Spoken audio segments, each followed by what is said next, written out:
We're going to bond this veneer onto this substrate. Let me show you how it's done.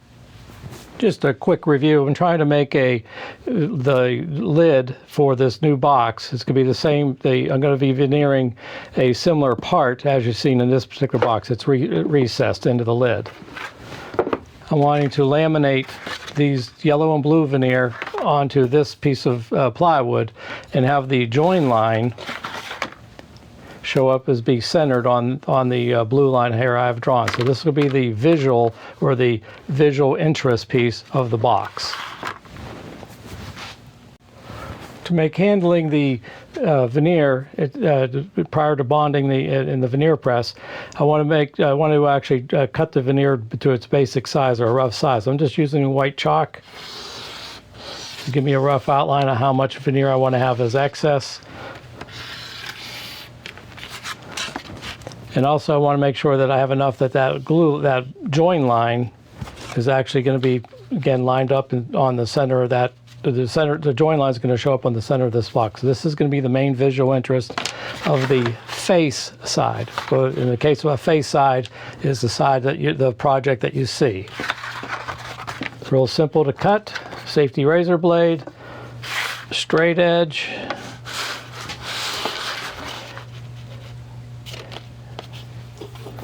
Just take a few light passes.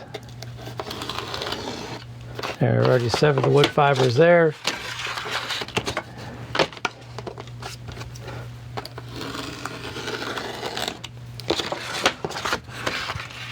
Okay, same thing for the length.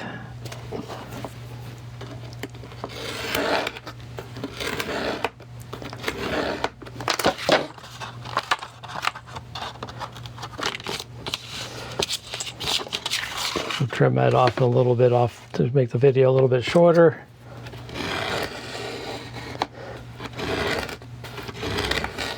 The yellow wood is actually a lot denser wood than the blue wood. Okay, now I got a piece that's roughly the same size, a little excess, and that should work perfectly fine for our project. Now this is the fun part of working with veneers. You're actually going to be bonding a veneer to the substrate. In this case, I've already got my veneer panel assembled. Okay, so it's two pieces of veneer joined together. I have my substrate, it's cut to size. I have a center line on there. This is a little bit different type of project for me, but I want to make sure that this line here follows on that blue line there and center because of the way the lid of the box actually has to be recreating the Ukrainian flag. So we're going to set that aside. And just a quick review of what I have here. We're going to start off the way you make veneer panels, or ensure that you have a flat veneer panel when you're done, is provide proper clamping. So in this case, I have a bottom platen, and I have a piece of packing tape on there. Hopefully you can see that in the camera, but that'll prevent any glue from if it squeezes through, from gluing the whole thing up as one big unit. Then again, this is our lid, and this is the surface that is actually the adhesive is going to be applied to. You don't apply the glue to the dry side of the veneer. Essentially, the moisture from the adhesive will soak into the dry veneer, and then as you're working with it, it'll just start curling up on its ends, and it's really hard to handle at that point. So the substrate is where you put the adhesive on. And then once I have the veneer stuck down on the adhesive, then you have a top platen, and then you clamp the whole thing in place with some F-body or C-body clamps. The secret to a flat veneer panel, I can't stress it enough, is proper clamping. So let's get started. I was, earlier in the project, I did state I'm going to be using Elmer's glue, and I did use that for the outside of the box, because or the inside of the box, I don't want any glue line. This supposedly is an invisible glue line. Whereas Type Bond 2, it does leave a visible glue line, but since this is a lid that's going to be recessed, I'm not going to see an edge glue, and I know how this particular adhesive performs, so I'm going to be using Type Bond. I have a ink brayer, and that'll help me spread the adhesive. So it's pretty straightforward process. I think that's such a small panel, but you can use your finger to spread it around, but for simplicity's sake, I'm just going to be spreading it out with the brayer. It really does make spreading the adhesive nice and even, and it gives you that nice film that you're looking for. We'll make sure that you have 100% coverage. No dry spots, no big puddles. You just want a nice, easy film all the way out to the edges. Now type on 1, 2, you can use 3. I don't think if anybody would have any need for 3 for a veneer project, but for the most part, it's super strong and well, that you don't really need a lot. Hopefully, is that showing up on the camera there, how much of a film you can get an idea? It's gonna work kind of quickly here, but I have the bottom platen in place. And again, I'm working with this one. It's a little awkward because I want to ensure that that line is showing up on that blue line. But at the moment, it's a little hard for me to see it through the paper, through the veneer. So what I've done is I've actually, on the back side of the substrate, I actually have some center line or center marks.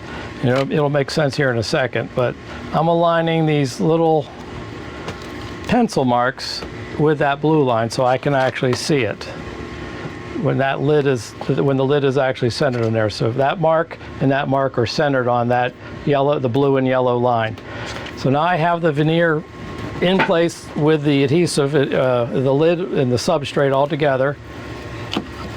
And just quickly want to make sure that I have a very good bond. It's good practice to actually use a push stick to actually force the veneer into the wet adhesive.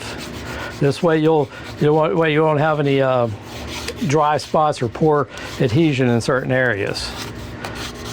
This is just a quick way to ensure that you have 100% glue bond. All right. So I'm going to reverse this, put this upside down, because that's where the glue squeeze out would be, is on that packing tape. And one thing you want to make sure, though, you can make sure that that line there lines up with that blue mark and that one. As you're placing this under clamping pressure, it's extremely slippery. So you got to make sure that you pay attention to make sure the veneer doesn't slide out from under as you're applying clamping pressure. All right, and this is a special jig I made up a while back to kind of speed up my process. But I have the clamps, and proper clamping is the key to a successful veneer job. So just get a couple clamps in place. I already have them all. I already know where they are. I have them on hand. I don't have to go hunting for them, because you only have about 15 minutes when you open up that, when you spread the adhesive. You want to make sure that you have, know where your clamps are and where they're going to go. I've already made a dry run on this particular project, so I know I'm going to put 4 clamps and space them around the corners here on the sides. You want to have about 4 to 6 inches between your clamping points. Just make sure that nothing's shifted out of place. I'm looking again. Applying my downward pressure. All right, that should be sufficient for clamping. Now, the adhesive should remain under clamping pressure for about 60 minutes. Overnight would be a much preferable time. That way the glue has the time to fully cure. It's the next day. Let's see how we did.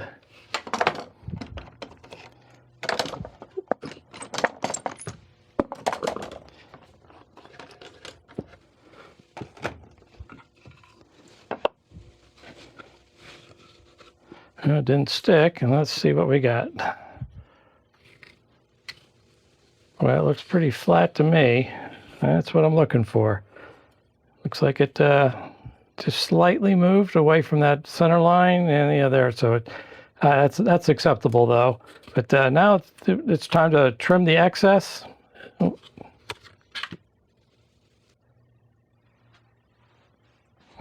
Trimming the excess off, just hold the razor blade, make a few short, light passes, cut off the part that's proud.